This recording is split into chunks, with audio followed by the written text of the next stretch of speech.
Everything in the US is result-based. You win, you're great. You lose, you're bad. I'm the co-founder of La Squadra Soccer, and I transferred to AC Milan. AC Milan noticed me. I was a goalkeeper. I remember one of the most famous, probably everybody knows, was Jorginho. Jorginho was there with the other side of Verona. Then every day we were eating together, going downstairs, playing like pickup, just for fun. You gotta sit down and think, I have 1 or 2 years to make it to the big league, make the real money, or what can I do? All the pro clubs, they have local scouts. So when you moved to Verona, was there an increase in level? Did you feel then you were like a pro at 14? Yeah. Then 11 crosses showing 11 deaf people on the field. I was going to ask you, was a lot of your old friends, were they jealous of you? Were they proud of you? Were they kind of like, wow, that's a big transfer for him, I'm jealous, and they kind of took it against you? When you go out, people play for their life. 16 and you're training with the first team, right? Mm-hmm. You're going training with them. That is a massive jump. I think yes, the youth is more focused on development. Here I see in America like an obsession about results on youth. That's to me absurd, and it's a pay-to-play system. MLS Next is supposed to be the highest level, and now there is MLS Next Tier 2. That's to confuse parents. You know, many of these companies are franchise. They're not the main club. Then are people that are paying to use the brand. They're not... It's just a coach from Sunday League. Yeah, exactly. Hello everyone and welcome to the Select Generation podcast. Just wanted to start off by saying having really good feedback from the podcast at the moment. People always reaching out saying what they've learned and the topics that we're discussing.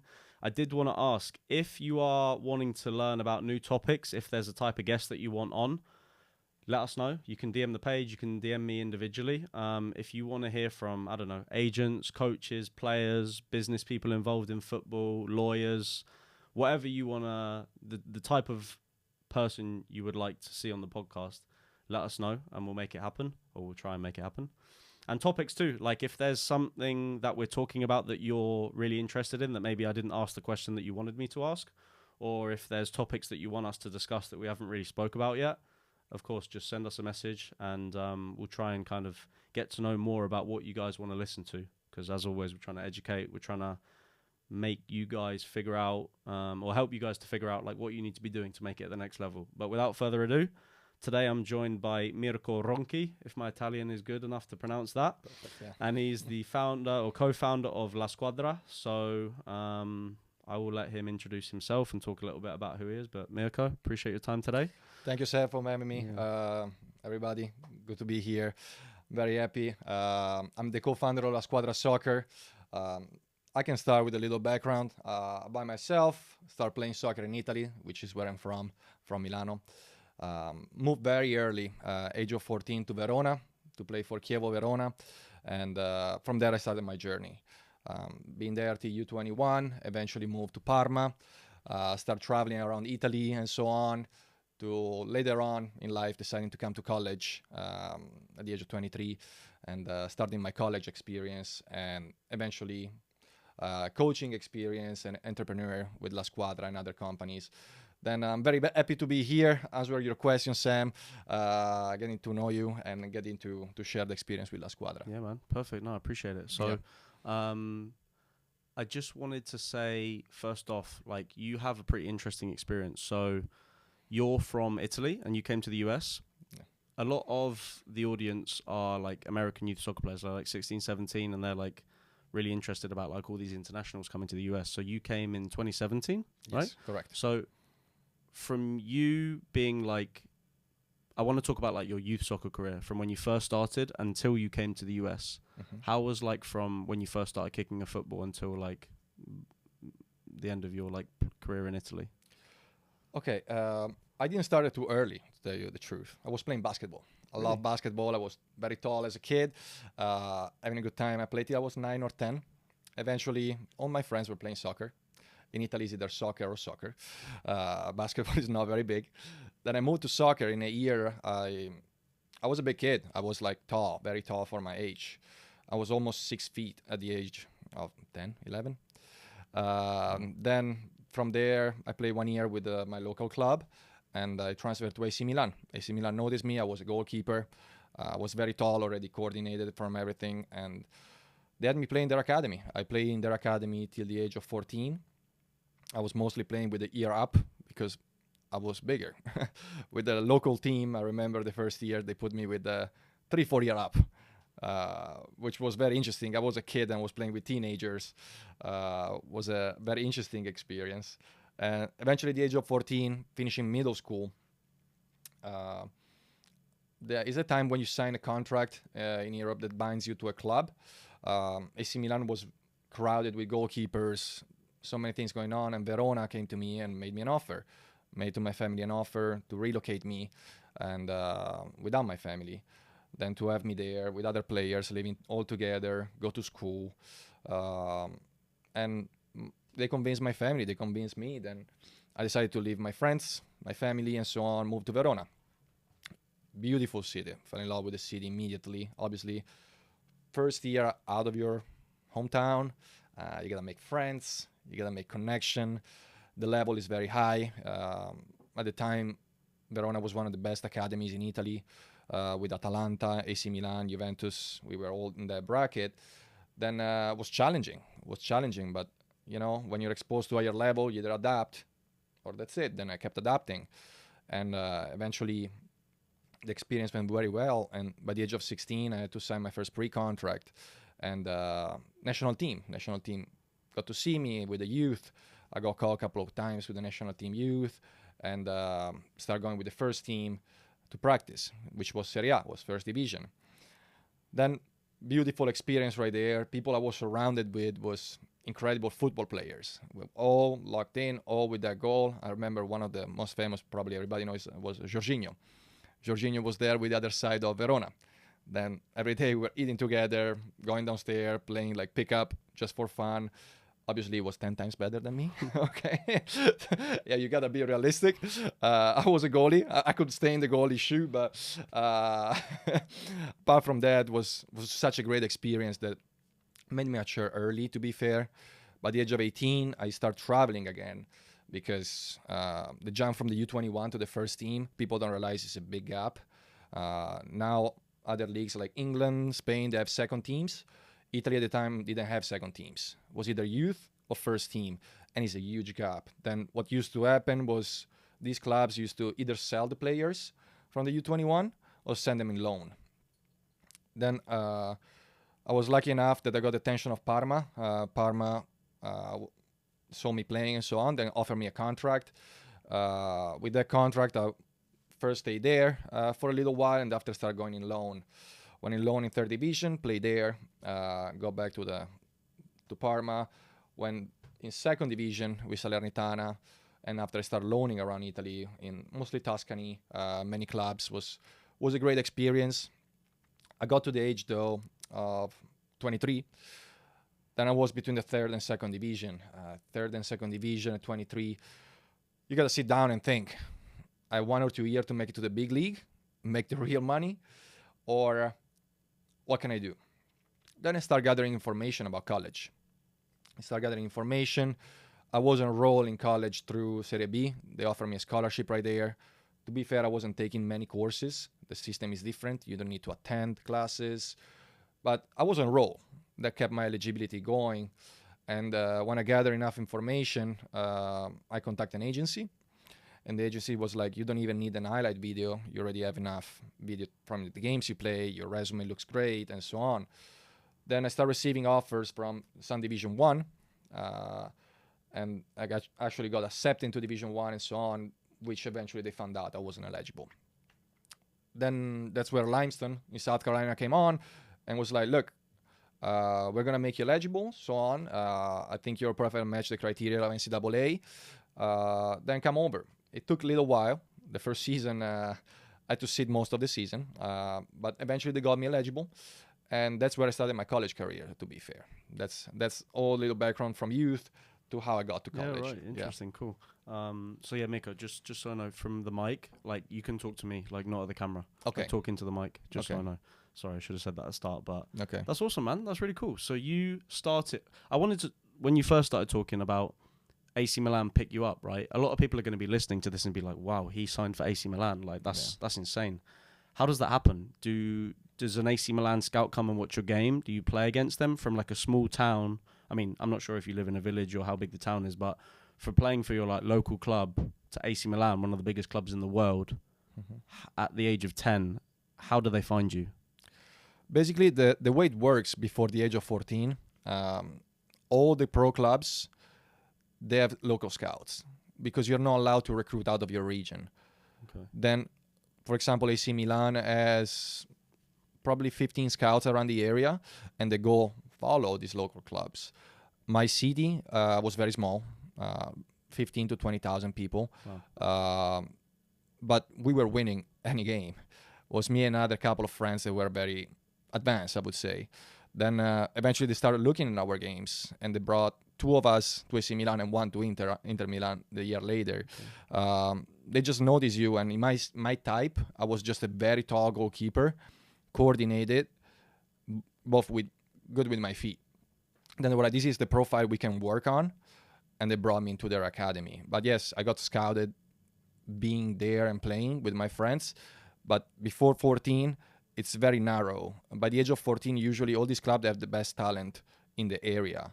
And after 14, they start getting to the other region and getting other players. But before then, they should have the best. So when you were a youth player in Italy, how was the level? Like, did you feel like a professional already? Were you kind of like still going to school, or were you just focused on soccer? Or how was your life at the age of 10, 11, 12, 13, 14? Starting at 10 was 5 practice a week. I was doing goalie practice twice, team training all the week long, and games. Did not feel like professional because I was still going to school. I still had time to hang out a little with my friends. But once I moved out at 14, that's where like I had to start homeschooling. Yeah. First year of high school, I was able to do it. But after even the professor and so on, they were like, I think... How was moving away from your home? Because at the age of 14, that's a pretty big thing.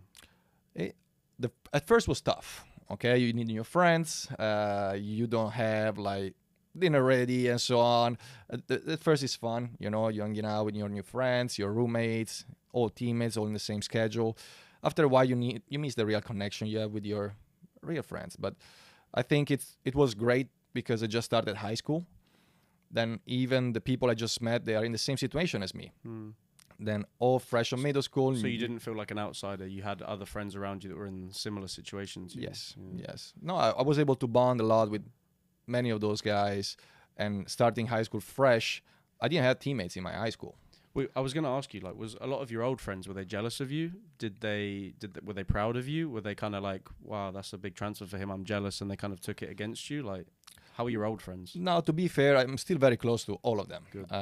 Then even though I'm here in Miami, some of them are in Prague, Sweden, and so on. We're all very close. They were happy for me because we start playing all together with the local team, and eventually a couple of us start moving away for soccer. Some of them Inter Milan, AC Milan, south of Italy, and so on. And there was just like a very good bond, not jealousy.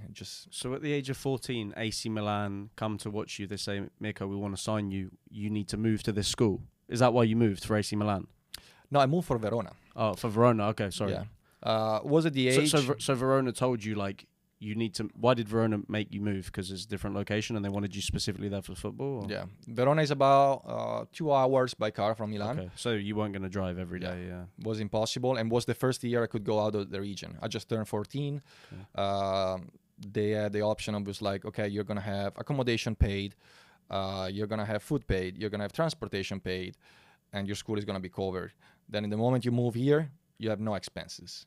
Then so that's a big investment for them. Do you think that were they doing that for like 15 players, or was it just 1 or 2 players? Or I would say yes, from the U14, 15 till the U21, there are around 20 to 25 players under this type of deal. Yeah, all from like similar like Milan area, or Milan, or also south of Italy. Like my 2 roommates were one from Napoli, and one from Campobasso, which is extreme south.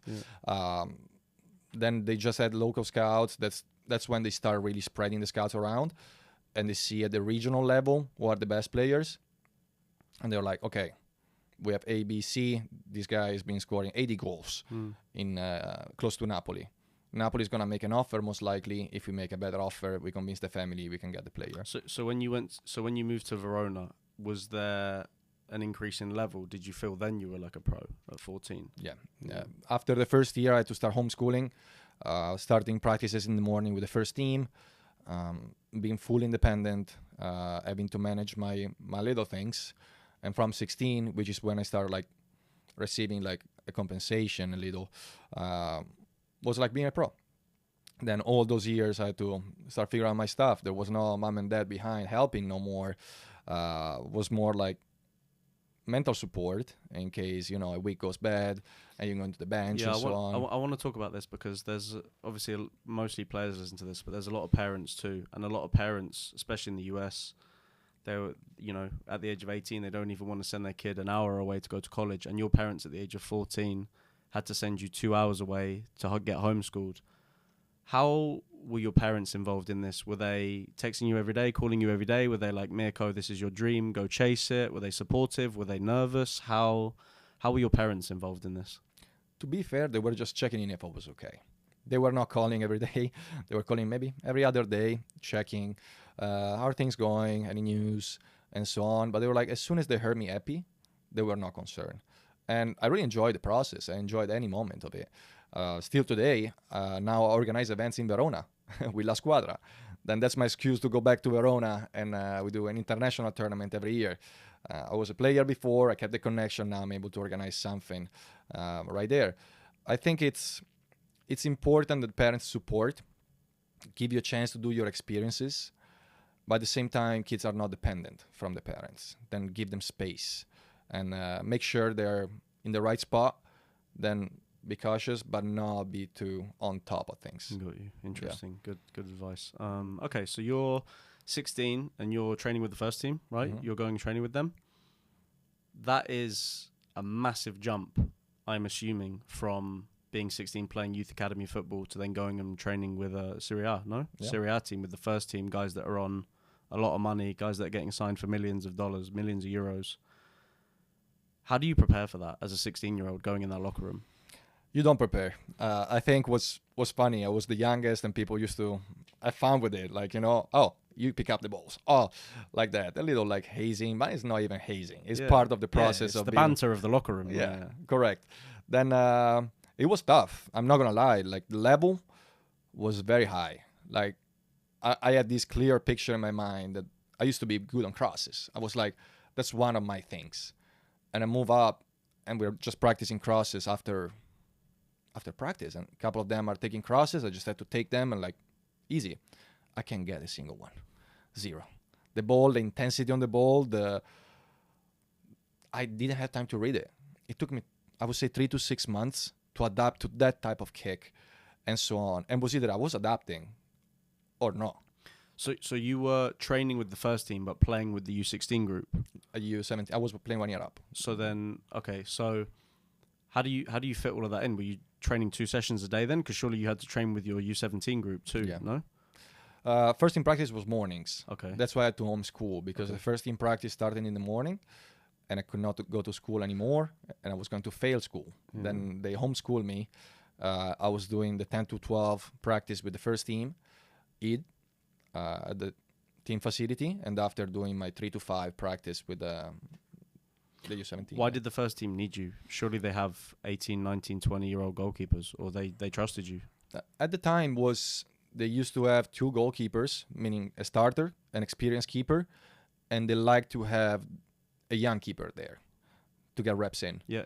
Then was either me or the keeper of the U21. Was happening many times that having a lot of players, they were calling both of us. Then at the time was Marco Silvestri, that now played for Udinese many years. Now he's back in Empoli, still in Serie A, and myself. Then they didn't want to bring the second keeper of the U21. They didn't like him. Then the goalkeeper coach was Claudio Filippi, which eventually had a crazy career. Was goalkeeper coach for Italian national team, was goalkeeper coach for Juventus first team, then was Buffon goalkeeper coach for many years. They would bring me up, and they were like, I want to work with you. Come here, let's get the reps. And I was just happy. And plus, for them, I was technically an expense because they pay for everything for me. Then they rather invest on me than someone that was local, maybe. Interesting. So for you, when you're 16, 17, are you then thinking about, okay, I wanted to be a pro, or were you did you put a lot of pressure on yourself? Like, how was your mindset? Because I want to touch on this, because there's a lot of players that at 16, 17 who are they put a lot of pressure on themselves. You know, they think like, I have to be a pro next year. I need to get a pro contract. They're thinking about like 3 years later down the line, and they're not thinking about like the session the same day. You know, they think too far ahead. They don't really focus on what they're focusing on. How was kind of your mindset? Like, did you feel a lot of pressure? Were you nervous? Were you like how did you kind of take that opportunity? I think, yeah, there is pressure. I mean, you're always competing for your spot. That's the thing. Like, you are there, you got to prove every day that you're worth what other people are thinking. Then pressure is there. I lived in a very relaxed way, to be fair, which is unusual. Till I was 2021, I was very relaxed about it because I was in the right spot at the right time. People believed in me. The club was a Serie A club, but I was a small club. Then you get to know everybody. They get to see the best of you and so on.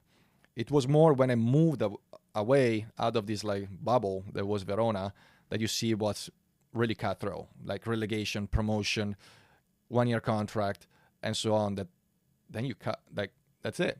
While I was at Chievo, to be fair, in Verona, you are sure that till you U21, if you perform, you're going to be there.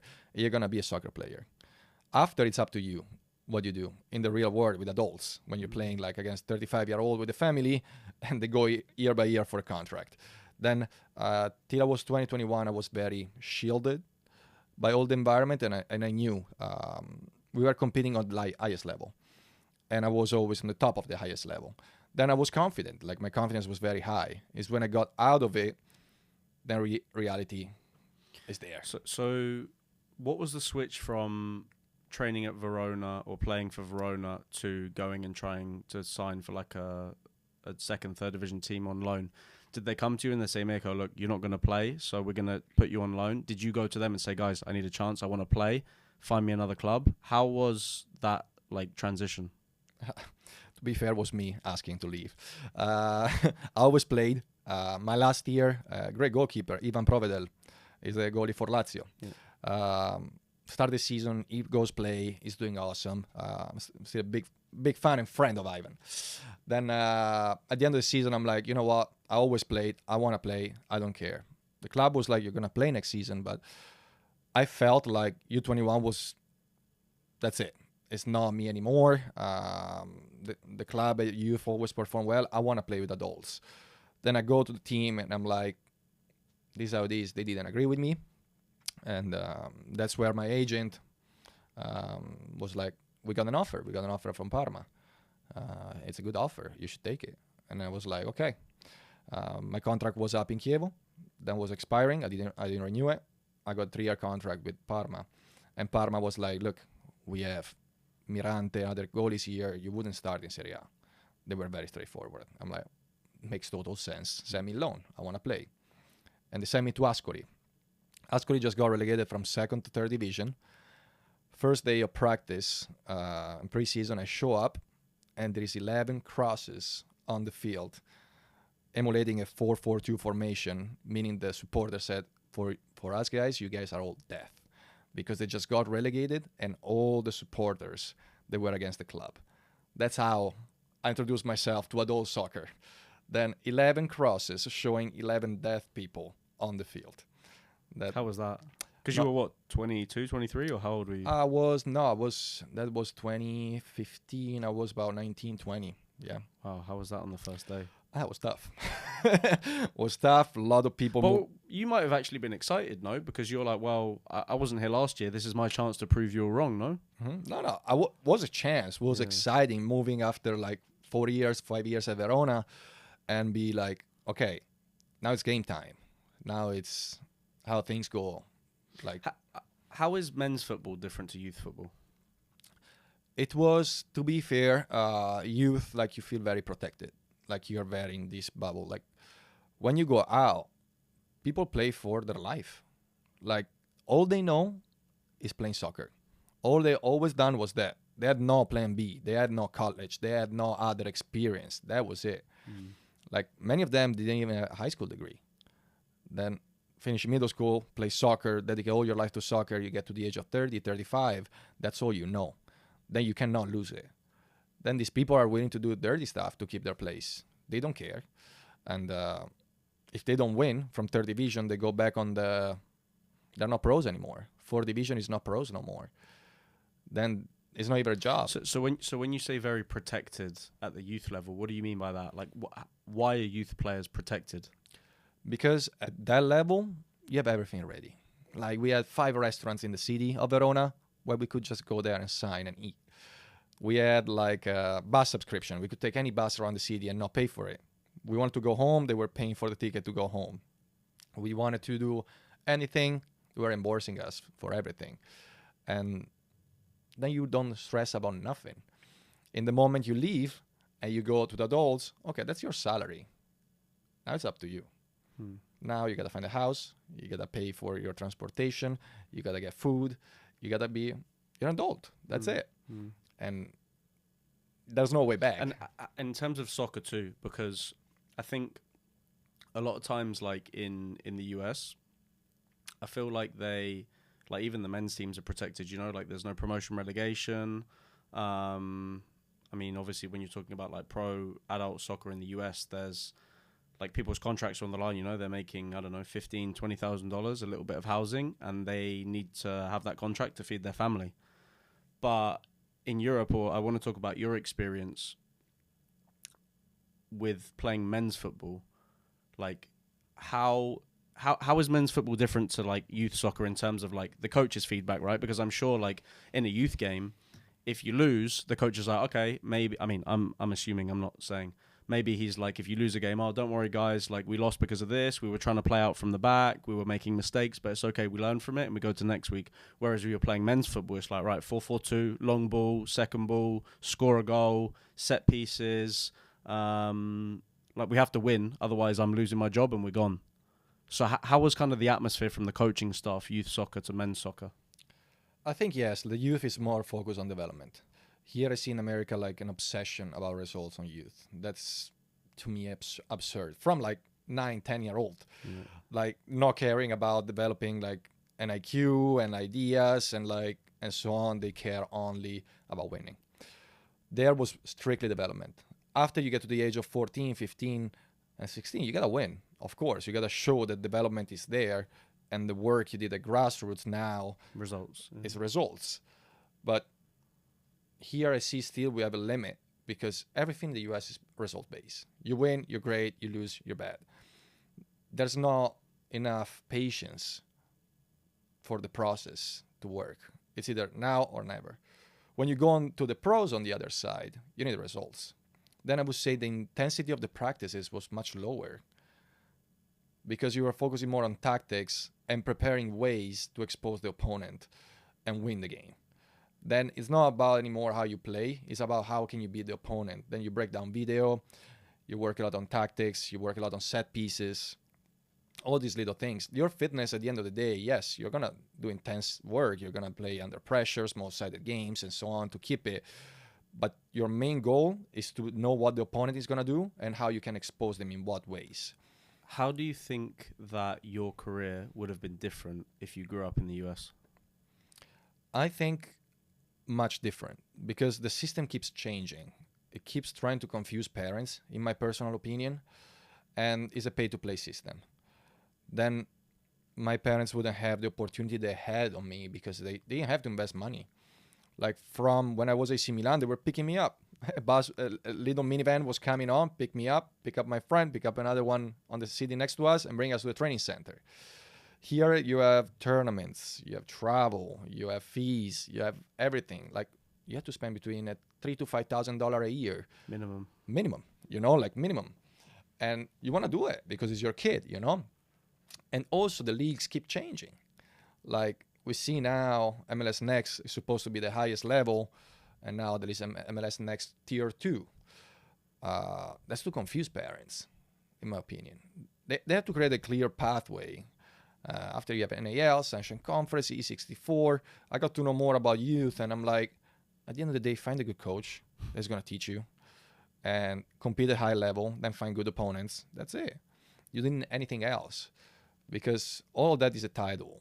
You want to show, oh, my kid plays that, plays that, plays that. And many times, like, you know, the MLS Next is a good level now. But I want to see when they're going to create a clear pathway and that MLS Next is going to be fully covered. then you play MLS next, you don't have to pay. Okay, that's when we are going to see the next step, because then families that don't have accessibility to that level, they could bring their kids. It's going to be focused on development and not having more players to pay for everything and then having a business. Yeah. Then I'm waiting for it. Now you know the system more from being involved in the US. If you had a kid and he was or she was growing, well, let's talk about the men's side because we're more focused on boys than girls. But if you had like a boy that was growing up and he was like, Dad, I want to play MLS next, I want to play CNL, I want to play MPL, what kind of like would you tell your kid, or what would you put your kid in? First of all, like, if he started that way, I think I already failed. I already failed because my goal is for him to have fun. If he has fun and if he's good enough and if it's mature enough physically and mentally and so on, that should come naturally. Then if he wants to get more and ask me for more, I'd be willing to pay for extra lessons and to do extra stuff, extra events and so on to have him grow. But to be fair, the process to pro and top division college is very clear. Like, if you're going to end up playing a top division 1, most likely you play all your youth career up, 1 or 2 years up. If you are going to play pro, you're probably that kid that everyone has been talking about when you were growing up. Then, yeah, you can do it, but you got to remember, you're doing it for fun. Because you can not get obsessed if something is out of your reach. Otherwise, if it would be a reach of everybody, everyone should be a pro. Yeah. You know, you can work hard, you can reach a level, but you cannot force it. So from your experience, well, I want to talk a little bit about your story because people might be listening to this and be like, well, he's just been speaking about how he was in Italy and now he's being part of the US system. Like, how does he know the US system? So you played Division 2 at Limestone and then you played at Barry? Yeah, I played 1 season at Barry as well. So how was the process going from playing in Italy to coming to the US? Like, for people listening to this, they might be like, what the hell? Like, he was a pro in Italy. Why didn't he like keep playing in Italy? Why did he want to come to the US? Like, what was the moment that you were like, I know you spoke about it a little bit in the intro, but what were you like, okay, I want to keep studying, I want to go and play soccer? What was kind of the transition from playing in Italy coming over to the US? Yeah, no, absolutely. The transition I sit down one moment at the end of the season. I was playing 3rd division. I was still under 2nd division contract. And I was like, I'm almost 23. What am I doing? And I thought, like, I had 1 or 2 years more to try to get to the top league. Maybe I couldn't make it, maybe no. I think when you get to 3rd and 2nd division, you're very close to the 1st, but there's little things that make the difference. Like, are you getting injured? Do you have the right contacts? And so on. Because I could see a winger in 3rd division that is as good as a winger in 1st division. But guess what? The one in 3rd division maybe gets injured quite often. The agent doesn't know the right people, and that's where they stay. If you swap them for a game, maybe nobody would even realize. But there's many things behind it. Also the mental side. How do you deal with stress and so on? Then I just sit down and I was like, okay, I think it's time to go somewhere else. I noticed I had friends that came here to the US, and that's where I started the process. Then I was like, you know what? I think it's better for me as a person right now to go in the US, get an education, and create a future for myself. Then try to play this and gamble other 2-3 years about making it or not. Did you feel like you were giving up on being a footballer? I did, yeah. I did, but I accept it. In the last 2 seasons I was playing, I tore my ACL twice, rotator cuff on my shoulder. Like, my body was just like not keeping up with that level. Do you think that's genetics, or do you think you were just training too hard? You weren't taking care of yourself? Why did you get injured? I think it's a mix. It could be genetics. You could be predisposed, but also luck. When you do the wrong moment at the wrong time, you cannot control it, and you gotta accept it. You recover, and after you're back out with other injuries, and you don't want to blame it on the injuries, of course, but it's just like not meant to be for everybody. For someone that's listening to this that wants to be a professional soccer player, from your experience, what are the you've been in a professional locker room. What are the differences between those players at the top that make it, that have successful careers, and the players that drop off and they don't make it as a pro? What are the pros doing that make them pro? I think two of the key components, they're exposed to a high level from young age. That's one. Second, they're mature here way before the others, and they're mature physically as well. Then if you notice, many players are born January, February in the pros. That's something, is just data. They're in the earlier part of the year, then they're always the older in their group. That's one of the things. But I notice I have, like, we were talking about Ivan Provedel before, I have Costa, I have like many of those guys. I noticed physically and mentally they were able to perform from younger age.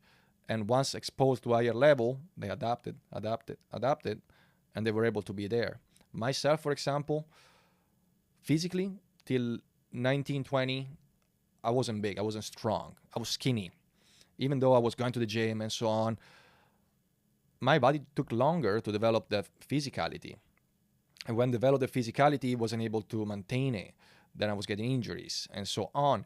Then I think it's a combination of physical, mental, luck, and so many components. That's the one that I play with, and they're still there up top.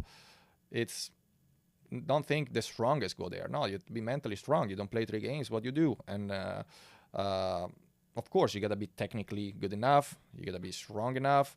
But there's so many other components behind. Yeah, because for a lot of the players listening to this, they hear a lot about, like, you know, the American dream. Like, you need to go to the gym twice a day, every day. You need to have 10 protein shakes a day. You need to work hard. You need to be disciplined. You need to go to bed at the right time, which a lot of it is true. I mean, I'm not saying you should go to the gym twice a day and just do bench press and bicep curls. But in the US, I feel like they're very focused on working hard but not working smart. Like, if you go to Europe or go to even like MLS Academy, like top MLS Academy, you see those guys are like doing yoga, they're working on like flexibility, they're doing like a lot of stretching, and they're trying to be like fast, strong, agile. But here is like, okay, if you're not a top academy, I want to be a pro, I need to work hard, I need to like go to the session twice a day and do all these touches on the ball, and then they get injured. For someone in the US that is wanting to go to the next level, just get better at soccer, what can they do away from, well, just what can they do to get better at soccer? I mean, I think they should do their research. I do agree with you. There is an obsession about going to the gym, going to sleep, eat, and so on, and it's awesome, okay? The US from that point of view are great. But there's so much more. Like, for example, here don't take enough control of what they can control. Because, to be fair, I studied sports psychology in college, then sport exercise and performance psychology. There's some things you can control, some things you cannot. Overtraining is a thing, okay? Also, allocating your resources in the wrong places, that's also a thing. If you want to be like a pro, you got to train like a pro. That's a thing. What does a pro do? Many people don't know. They just think, okay, go to the gym, practice 5 times a day. No, a pro recovers, a pro stretch, a pro works in mostly what? Lower body strength, explosivity, and so on. Injury prevention, that's what they work on. And on the field, they work on developing their IQ and their speed of play. Then many people like think that being the best runner or be the strongest player is the way. No, there's many other ways. Obviously, the higher your fitness is and the healthier you are, that's awesome. That's something you can control. But if you want to be like a pro, you got to research what they do. And I think a big thing too is, like, you can train as much as you want, you can go to the field as much as you want, you can go to the gym as much as you want, but ultimately at the end of the day, it's like, what level are you playing at? Like, you can do whatever you want against the wall. You're not playing against the wall in a real game. You're playing against like a top player. And like, that's something that I realized at the start of the agency was, like, I was going to watch players at these like showcases and tournaments, and I was watching them on this field, on this showcase, like one of the bottom brackets. I was like, oh, he just got to play a 1v1, cut inside, finish, top bins. And then I bring him internationally and he plays at that level, and it's like, he can't even hang. Like, he's not at that level. But this player was telling me he was doing toe touches every day. He was going through ladders. Which is good. I love that. I appreciate that. Amazing. Everyone should do that. But ultimately, I think it's like, what level are you playing at? So why do you think that in the US, because we always talk about, like, in Europe, the IQ, like, tactics, right? You like defend the space, not the man. You try and expose the opposition. But here it's like, you kind of just go to the field, like, play and just get ready for the game on a Saturday. Why do you think that youth soccer in general in Europe is higher level than, or I'm assuming that you think that, sorry. Do you think that youth soccer in Europe is higher? Do, yeah. And why? To be fair, here there is an obsession about skills development.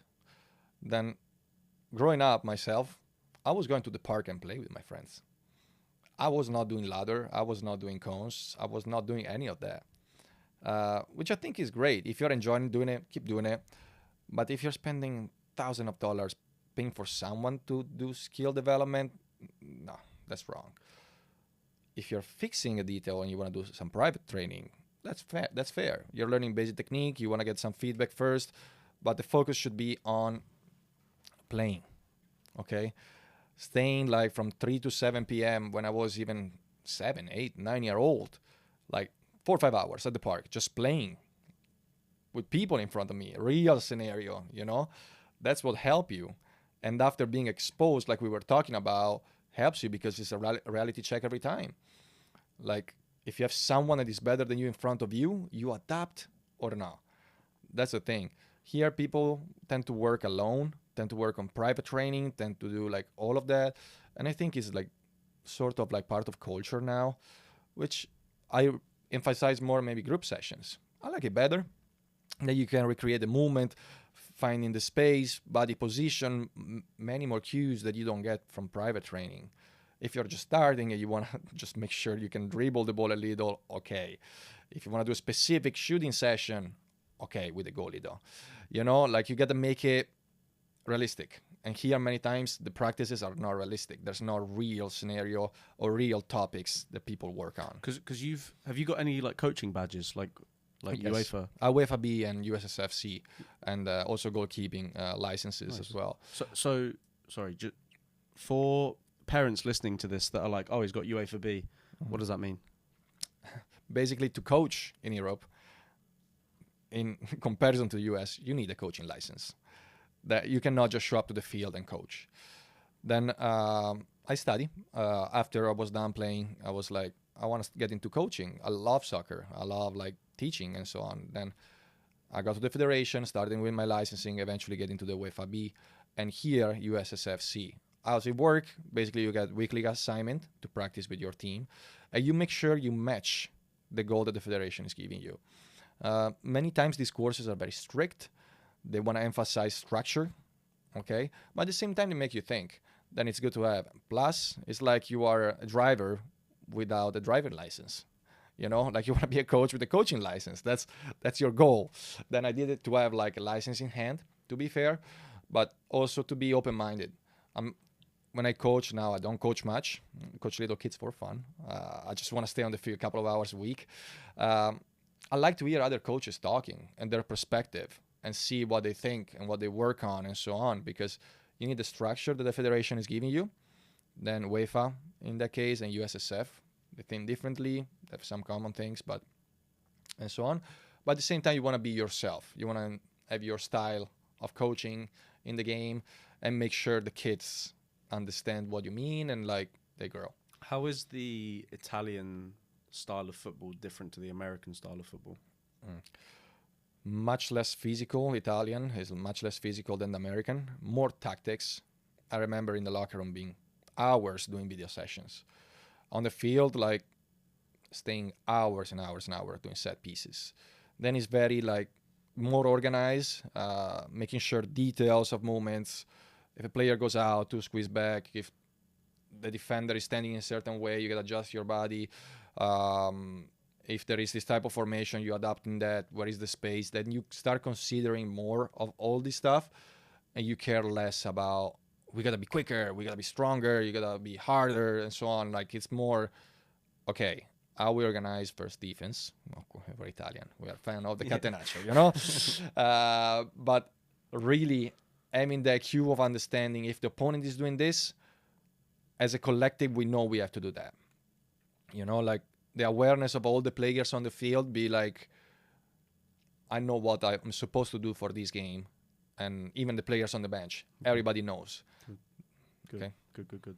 And then just lastly, I wanted to touch on La Squadra. So yes.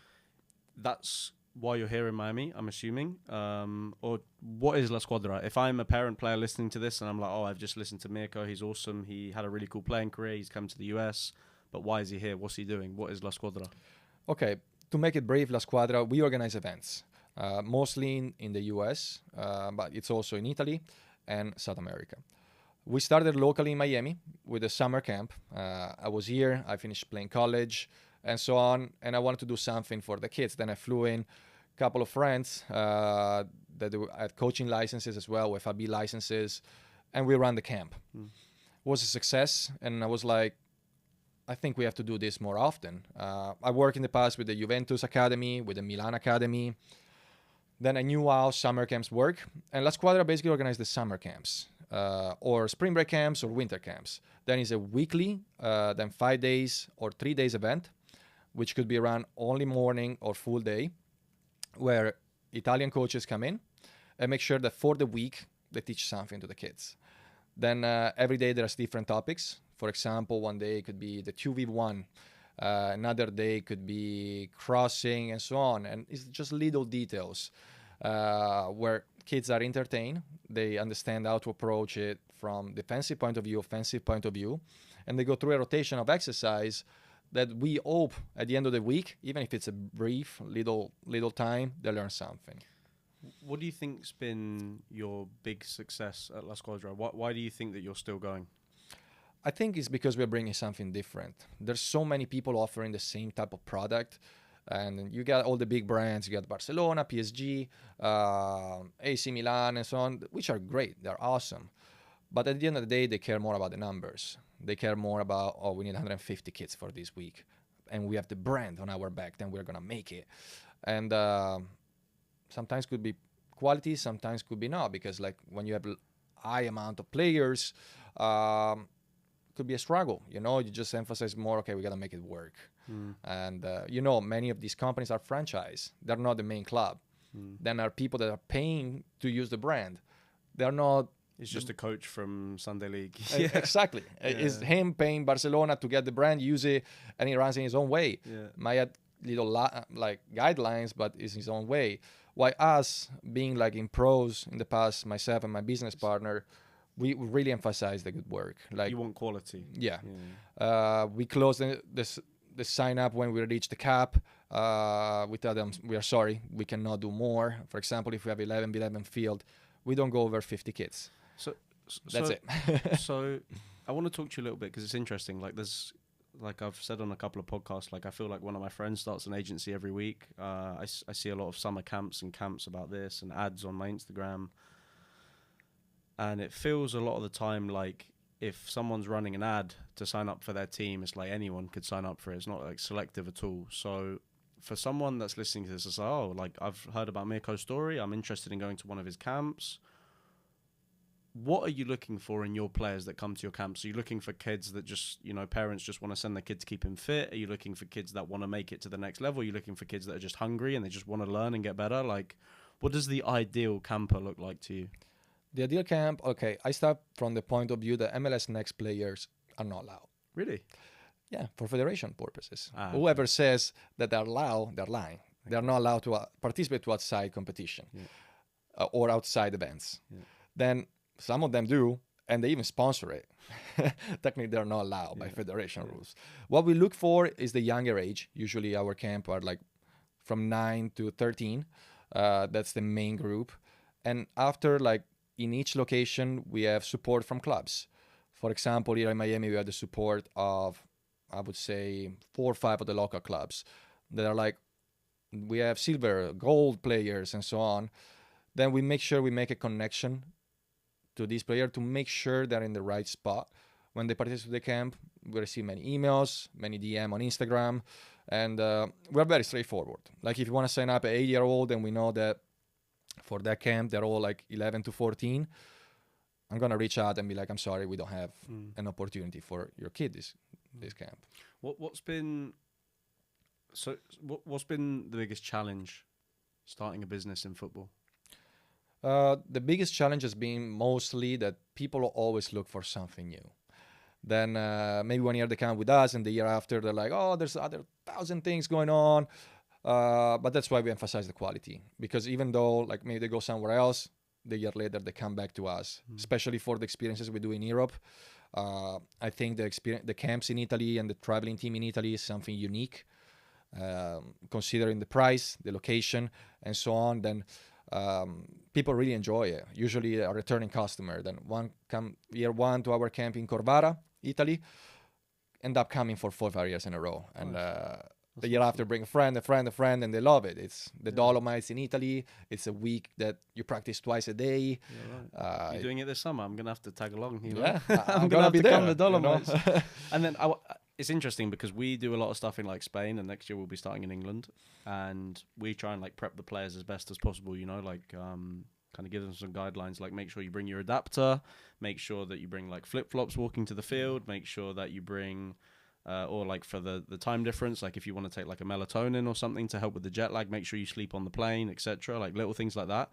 And then tactically, I always tell the players, like, if you want to come to Europe and be successful, like you need to really, like over there, if you have the biggest bench press or if you do the biggest bicep curls, like no one cares. Like no one cares. But if you can have the ball in a tight space, take 1 touch, 2 touches, pass it, we don't want to see you in Spain dribbling everyone. We want to see you recycle the ball, go backwards, keep the ball, possession. Honestly, like the hardest thing to play in Spain, for example, is just to play simple and not make mistakes. I would rather you have a 90% pass completion and just like have a 7 out of 10 game than try and dribble everyone, score 1 goal, but 9 times you lose the ball. You know, you want to be simple, clean, good in tight spaces. So for players that you're inviting to go over to Italy, what advice do you give them, like, to prepare? Like, do they need to be physically fit, tactically? Like, how do players be success? American players, how do American players find success in Italy?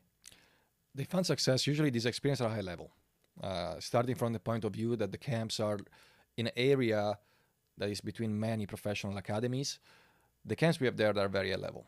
The advice I would give them, to be fair, is to be humble, because even if you are a gold player here, there you're probably at the regional level. You're not a national level player. You're a regional at best. Then be humble, be open-minded, coming with the mentality that you're willing to learn. Not coming with the mentality that, oh, I know everything.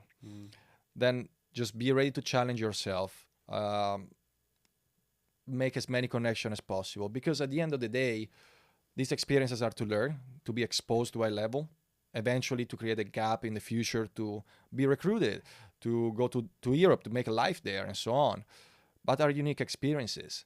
Then in the moment you travel across the ocean and you are there, that's something that stays with you. You can meet people, see new things, be in a new environment, and that's going to make you grow no matter what. Then that's my advice. Be open-minded. Good. Stay humble. Good. Yeah. Really good advice, yeah. And then just lastly, Mick, I wanted to ask you, for a player or a parent that's listening to this and that is thinking that they want to take soccer seriously, they've listened to this podcast, they've thought, wow, like he had a really cool experience, he was playing pro, he moved away from home. What do you think has been, what are you most grateful for about your life or your soccer career, or in general, in terms of like soccer, what soccer's brought to you? What are you most grateful for? I think definitely soccer made me the person I am today. Like, I wouldn't be here without soccer. I wouldn't be in the US. I would probably not be speaking English. When I moved here, my English was terrible. I got a little better now, okay? But just made me have a life experience, friendship, open-minded, travel, and just driven also in life, because sports, at the end of the day, gives you education. Like, be in a team environment and learning how to relate with the others, be on time, on schedule, and so on. That's why many athletes get like good jobs, because they know how to respect the schedule and get the job done. You know, it's employer look for athletes, you know. Then no matter if you make it pro or not, I think sport in general, and soccer in this case, gives you the education to succeed in life if you take it seriously. That's the advice I. Good. Yeah. Perfect. Couldn't agree more. That was a good episode. So guys, if you learned something from today, if you're interested, if you have something to say to Mirko, like, oh, I really enjoyed that, or that was something that stood out, we'll tag his Instagram so you can message him. But that was a great episode. Appreciate your time, and thank you for having me here. Thank you. Absolutely. Yeah.